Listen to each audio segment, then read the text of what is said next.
My friends, the situation was evolving very fast, but now it's official. Soledar has fallen to Russian forces. Here you can see some fighters of the Wagner PMC safely walking in Soledar with no sound of fighting nearby. This was geolocated right in the heart of the city. Wagnerians raising their banner over the city of Soledar.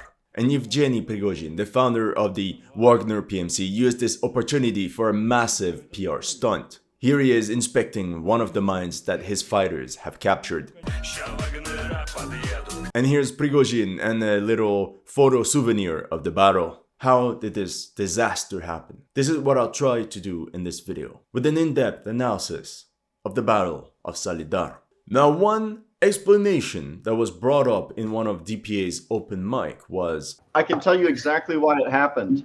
What happened is the Ukrainian soldiers opened up their laptops and they went on YouTube and saw a HistoryLegends video predicting the fall of Soledar.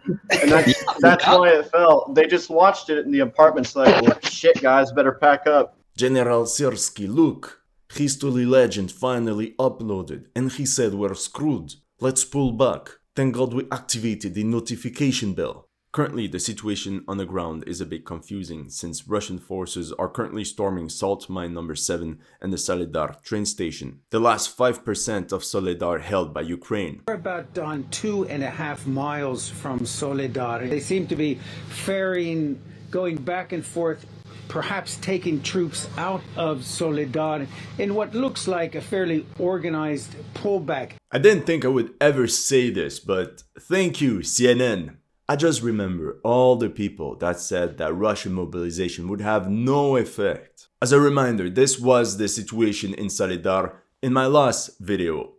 And this is the current situation. Within 1 week, Russian forces swooped through one of the most fortified places in Ukraine. They just don't give up.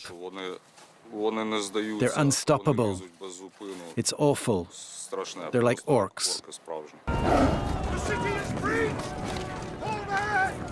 To the second level! And this is essentially because the Russian army changed tactics. I'll talk about it later in the video. The fall of Soledar is a major setback for Ukraine, which could lead to a complete withdrawal of Ukrainian forces from Bakhmut in the coming weeks. With Soledar under their control, Russian forces will attempt to push through over the TO5-13 road going from Bakhmut to Siversk. Then they can aim to complete the operational encirclement of Bakhmut by swinging south towards the MO3 highway and capturing the towns of Krasnaora, Paraskovivka, and Yahidne. With that being said, Ukrainians already blew up a couple bridges north of Bakhmut, meaning that already weeks ago they prepared to abandon this area if things would go wrong. And that also means that the main line of supply for the Ukrainian army in Bakhmut goes through Chasiv Yar, an important town for Ukraine since it would be the core of a second line of defense. And this is why the Ukrainian General Staff also heavily reinforced this sector. I can count more than 7 brigades, roughly 14,000 men, if we assume that they're at 50% strength. Now, if the Russians break through at Klishivka, you understand that this last exit will become threatened as well. Then the Ukrainian army will have to cross country to escape a complete encirclement. From what I've seen, perhaps because of all this, there's a wave of demoralization within the ranks of the Ukrainian armed forces. They were told that the Russian army was on the run, and now it's them that are retreating. We see more and more of little Ukraine groups, squads of Ukraine soldiers retreating, mostly by foot, while being sporadically bombarded by Russian artillery. Also notice the new green armbands replacing the blue or yellow ones that were considered to be too visible. I guess that will make Greta happy.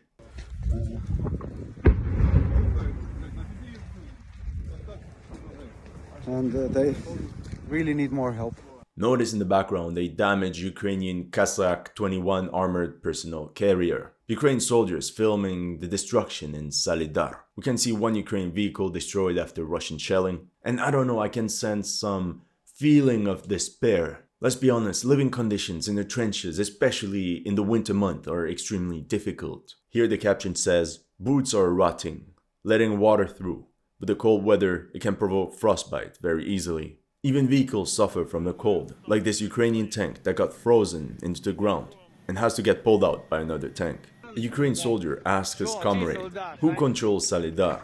And his friend jokingly replies, "It is ours." Nah, it used to be. Others managed to get a laugh out of this tragic situation. This Ukrainian soldier says that instead of having 100,000 hryvnia fly into his bank account, it's Russian artillery shells that they get. For him, a bullet got stuck in his helmet, and his comrades joked by saying that this is his lucky day. Welcome to History Legends, and here are the latest news of the Russo-Ukrainian war. If you're new to this channel, make sure to like and subscribe. As you know, just like with other commentators, some of my Ukraine videos have been targeted with limited or no ads. So make sure to check out my PayPal or Patreon to keep the show running. Thank you to all of you that have already helped, and welcome to the headquarters. The Battle of Soledar. It seems the maneuver that the Russians chose to capture Pidharone is exactly the one I showed you. They indeed used this force to protect their flank and pin down Ukrainian forces. My theory was later corroborated by footage on the ground. Here, Ukrainian border guards discovered a group of Wagnerians and engaged them with heavy weapons. This firefight was geolocated in these buildings north of the forest. Instead of doing a day-by-day analysis, let's separate the storming of Soledar in 4 phases. Remember, it all started when the Wagnerians took control of the insignificant, irrelevant village of Yakovlivka. Phase 1, get the high ground. I was shocked by the completely different tactic that the Russian troops used during this battle. Like I told you in the past, usually they would attack from one village to another. This process is essentially brute force. Like we have seen, it's a simple maneuver. Any commander can coordinate it, but it requires a lot of time. And a lot of artillery shells. And any building can become a strong point and hold for days upon days. Let's look at Marinka, Peski, Pervomaiske, Vadiane and all this. Yet, like Austrian Colonel Marcos Razna said, Russian units often rapidly adapt their methods in response to failure. They demonstrate creativity within their assigned boundaries. So here's what happened. In the first phase, while Wagner assault units were storming the urban area, Russian VDV paratroopers attacked in open terrains through the fields north and south of Soledar. And as you know, nobody can resist a 3-way attack. Now, I'm going to speculate, but it's very possible that the initial breakthrough across these fields was done by some sort of Wagner penal battalion, sent forward to detect minefields. They probably didn't even know about it. They were probably told that the area is safe, advance 500 meters and report back. And this is when all the mines exploded, which could explain this picture right here. There are dozens and dozens of bodies we can count, and all in one specific area. And thus, this sacrifice opened a secure path for the second echelon, and all Russian reinforcement then poured through this area. But again, I'm just speculating. However, what we do know is that the Russian paratroopers advanced through these 3 lines. The frozen ground also meant that armored vehicles could easily support their offensive actions from up close. As the VDV hovered across the fields, they were actually fighting an uphill battle, fighting from one firing position to another. The support of artillery and especially aviation became crucial, perhaps showing a thinning of Ukrainian air defense capabilities. Then we can believe that they advanced towards enemy positions at night, using the cover of any forested area or terrain feature to regroup, and then gather enough forces to storm these Ukrainian strongholds. Now, I don't know if all this is correlated, but during this period, numerous Ukrainian artillery units were destroyed, which could explain the increasing feeling of isolation of Ukrainian infantrymen. En tout cas, by the 7th of January, the VDV conquered these 2 hills overlooking Soledar, when at the same time Wagner units pushed straight into the center of the city. Ukrainian units tried to halt them, like this group of the 46th Air Mobile Brigade, supported by a Wolfhound MRAP, seen firing at the center of Soledar, near this factory on Zhoktenia Street near one of the salt mines. Position which the Ukrainians lost shortly after this firefight. Overall, from all the footage, we got a sense of chaos and disconnected defense of the city. This is a problem when you have an ad hoc defense with many different units. Number 2. The hook. Once the high ground was under Russian control, the Russian paratroopers would have direct fire control on the road leading into Soledar, a road that would bring reinforcements and supplies. For example, here you can see some Ukrainians that were sent to Soledar for rotation, but were ambushed on their way there. Then the VDV flanked the Ukrainian defenders from both the north and the south. This video footage shows Ukrainian soldiers defending Kindergarten 59, which was geolocated right here inside the urban core of Soledar. Despite a very heroic defense, eventually the Russians broke through. Here's a Russian soldier posing in front of the church, geolocated right here on the map. This flanking maneuver was very dangerous for the Ukrainian defenders. It could cut them off, and troops had to constantly be redeployed, especially since the paratroopers in the south pressed their advantage towards Krasnohora. Personally, I think this caused a lot of chaos, because at the same time, assault squads from the Wagner PMC advanced into the area of the salt mines 1, 2, and 3. This Ukraine footage from the 9th of January confirmed that fighting was now at the center of North Soledar, near the city's administration building. And here you can see a video depicting house-to-house fighting. It mainly resorts to snipers, many RPGs and machine gun fire, or how they fired the Soviet-era SPG-9 recoilless gun, most likely to fire straight into enemy-held buildings. It can also create big holes at the rear or at the side of buildings, from where Wagner assault units can penetrate deep into enemy positions and take them by surprise. And this one shows Wagnerians firing at the administration building in Soledar from a relatively short distance. Mind you, this area is full of multi-story buildings. They're the salt mines and the Atmisil factory. This is a favorable position for the defender, but at this point in time, the defense of Soledar was held by scattered detachments of the Ukraine armed forces, which had suffered heavy losses, and there was little communication between units. What would you do in this situation? It's not Hollywood. You get the F out of there and fight another day. And this is what happened. Most Ukrainian units simply retreated out of the town. Some managed to escape in armored vehicles, like these guys on some sort of BMP, or these wounded soldiers driving off in an M113 APC. Some had no other choice. This squad got picked up randomly on the road in a single van. Others were not so lucky. Here's the remnants of a Ukraine convoy that did not know that the road they chose was already under Russian control. They fell straight into an ambush. We can see a destroyed Ukraine pickup and a French VAB. However, the great majority of Ukraine soldiers had to withdraw by foot in scattered groups of 5 or 10. Fairly organized pullback. Phase 3, the encirclement. You can see some interesting before-after from different sectors of the city of Soledar and the surrounding area. On January 10th, after an intense artillery preparation,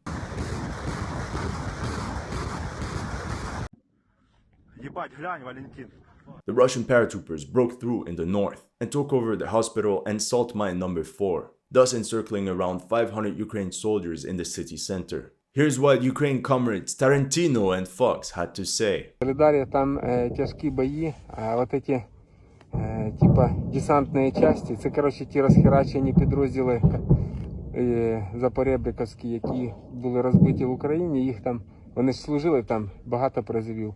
Понагрібали нового м'яса і вперед, кинули на прорив. Проблема в тому, що вони ще там не особо шугані, ложаться, біжать, їм там пропагандою накачали і намагаються перерізати трасу.